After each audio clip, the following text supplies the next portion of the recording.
Okay, another neat application of reflection, not refraction, but reflection, is what's called a reflective cube. What you have here is three mirrors, okay?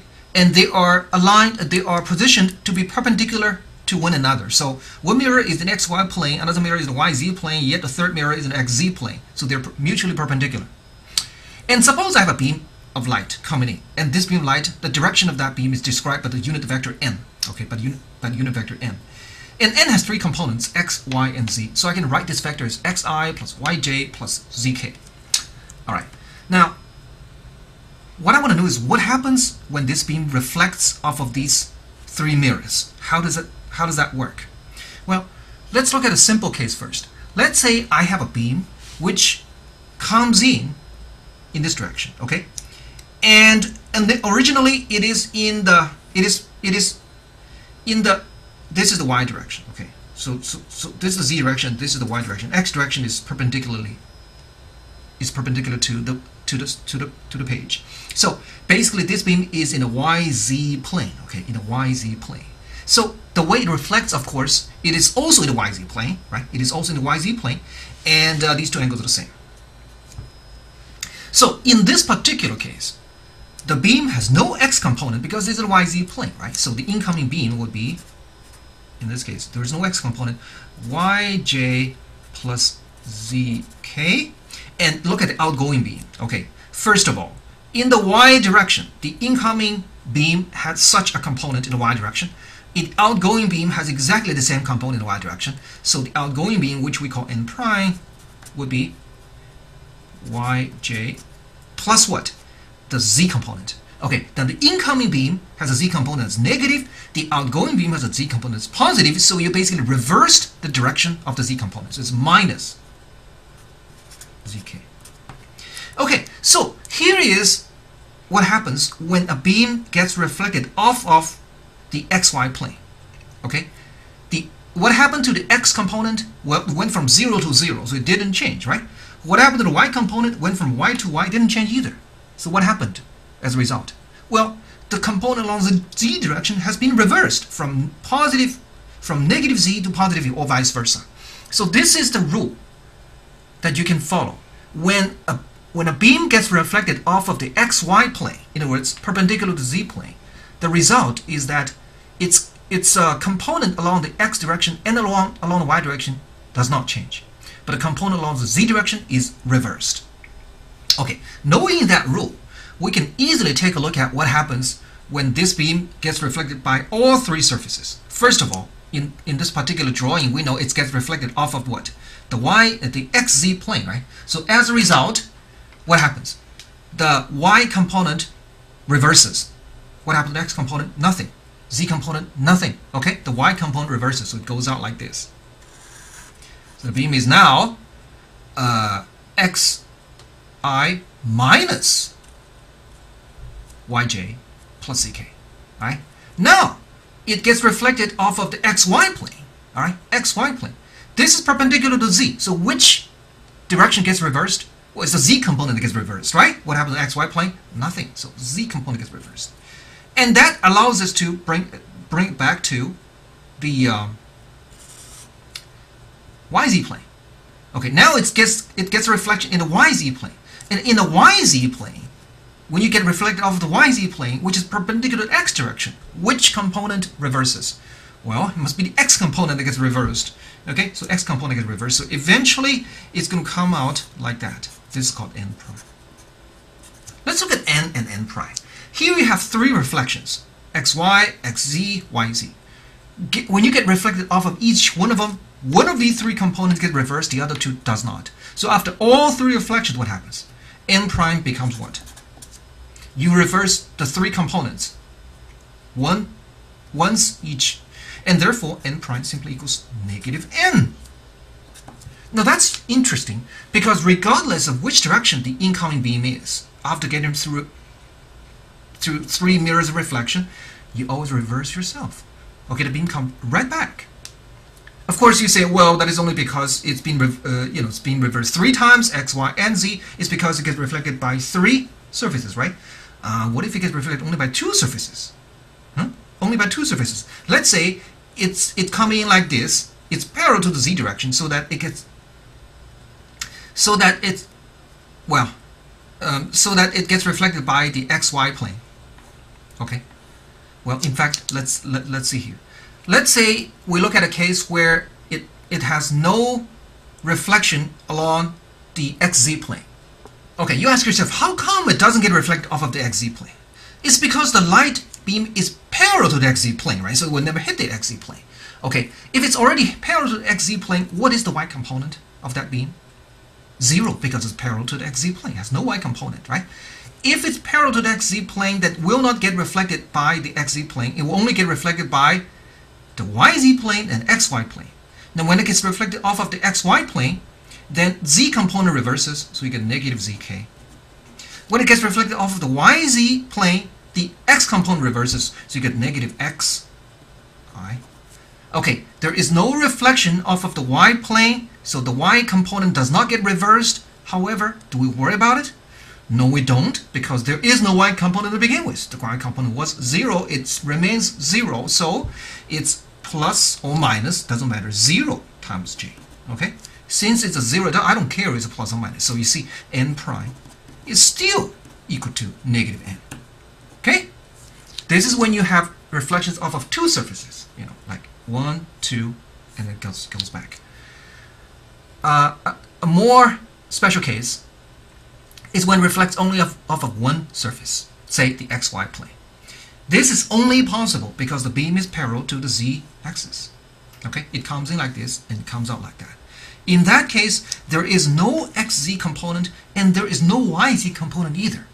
All right, the incoming beam is simply only has a z component. There is no component along in the xz plane, which means no y component and no x component. There is only a component in the z direction, so the incoming beam will be z.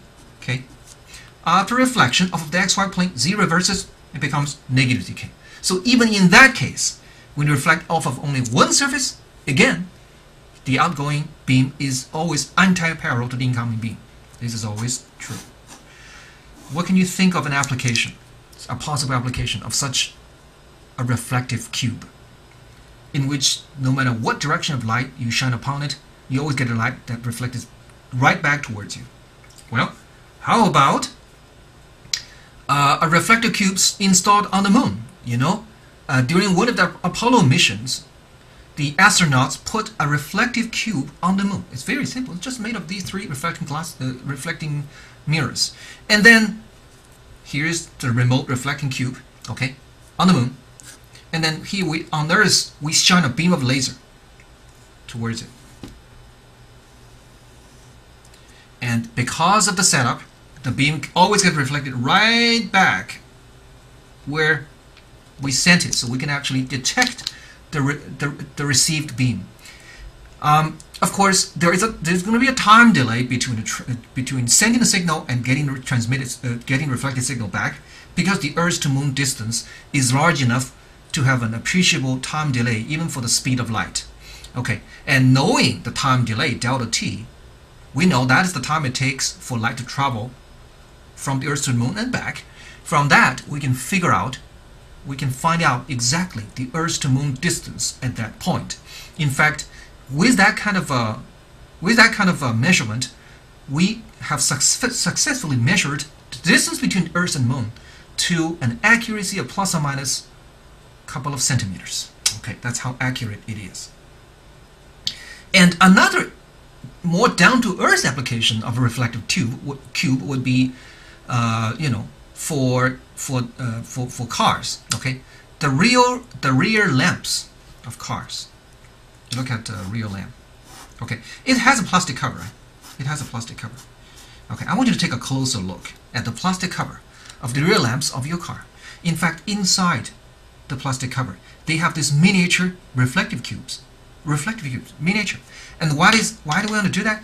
Because that way, suppose I am following that car in the middle of the night. Okay, I shine a beam upon the cover of the rear light. The beam always gets reflected right back, so it becomes shiny. I can see, oh, there's a car in front of me. Otherwise, if the beam is reflected over there, I don't see it. Okay, only somebody over there can see it. You see? So this is the neat application of a reflective cube. Very simple geometry, and it works very well. Okay, now let's look at a more comprehensive example of image formation. Okay, what I have here is a small light bulb. A small light bulb, a certain distance above the water in air. Okay, we call it, we can give it a certain distance. Here we call it A. This distance A. All right, so here's water, and then the depth of the water, I know what that is. We call it H. At the bottom of the water, I install a mirror. Okay, a mirror which reflects the image. Now, I have such a setup. What I want is to look at it from above. So this is my eye. Okay, I look at it from above. I want to know where the image of this light bulb is. After getting into the water, after getting reflected by the mirror, I want to know where the image is. Okay, so this is a more comprehensive example. Let's see how we can do that. Okay, the idea is this. This light bulb emits light rays in all directions, okay, in all directions. And these light rays will get into the water, will get reflected, and they eventually will reach my eye. Suppose one beam comes here and reach my eye, another beam comes from there, reach my eye. This is my eye right here. Then my eye would decide, the brain actually would decide that the light rays seem to be from there, where they intersect, and that is where the image of this light bulb is. Okay, so with that idea, what I need to do then is I'm going to take two representative light rays coming from this light bulb. Okay, see how they get refracted into the water, and see how they get reflected by the mirror, and see how they re-enter the air for me to see. And suppose I then extend these two light rays backwards where they intersect, where they supposedly intersect, that will be where the image is. Okay, so that's what I'm going to do. And I'm going to make an approximation because I'm looking at it not from here but from there. In other words, I'm looking at it almost straightly downwards. So whatever light rays, I don't have to consider light ray going off this way, going off that way. I only have to consider light rays that are pretty close to this normal line. So in other words, the angle of incidence is pretty small. Okay, again, I need two representative light rays. Is there such a special light ray whose tracing is very, very easy to do? Well, in fact, there is. What about the beam that comes in like this at 90-degree incidence? Okay, the theta incidence 0, of course, transmitted angle is also 90 degrees. It goes directly in like this, gets reflected by the mirror. Okay, again, the angle of incidence is 90 degrees. The outgoing angle is also 90 degrees. Comes out directly. So here is one light ray right there. Okay, just gets reflected and gets back. That is ray number 1. Okay, all I need is another light ray coming from the light bulb. We call it ray number 2. This ray number 2 will have to first enter the water, gets reflected and gets back into the air, and we want to see where it ends up. Okay, where it ends up. So let's set out to do that. Suppose I have another beam, okay, another beam like this. It starts from here and it comes in like this. Okay, it makes a small angle of, we call it theta 1 with the normal line. The angle theta is so small that sine theta 1 is roughly theta 1 itself. Okay, I'm going to make that approximation. Now, upon entering water, it's going to deflect to a different direction with a smaller angle, as you know. Okay, let me draw that. Let me draw this second beam.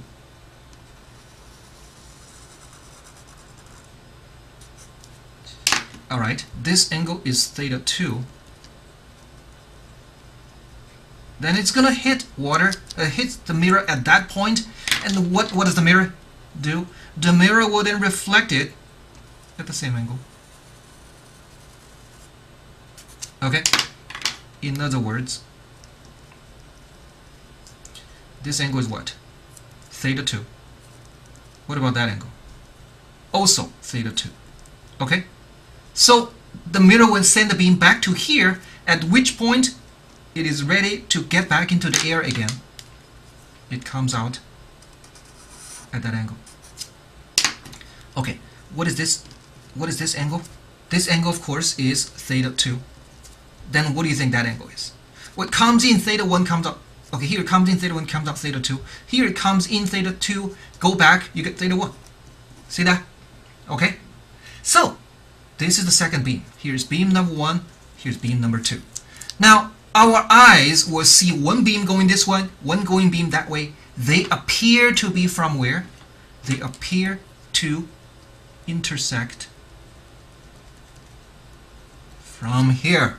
Okay, so it appears that these two beams started out from here, one going this one, one going that way. And this is where the image of this light bulb is. If you look directly down, you're going to see that there appears to be a light bulb there. That's actually the image of the light bulb. Okay, so my job is to find that distance. Right? I'm looking for that distance. So at this point, what's left is some geometrical consideration. So let's do that. First of all, what's theta 2 equal to given theta 1? We know this is A, from here to there, this is A. So roughly speaking, we know what that length is. That length is A tangent of theta 1, right? A times tangent theta 1. Theta 1 and tangent theta 1 are almost equal to each other, remember. Sine theta is roughly equal to theta, and that's roughly also equal to tangent of theta. The angles are very small, so this is roughly, this distance from here to there is roughly A times theta 1. Okay, A times theta 1. Now, what about theta 2?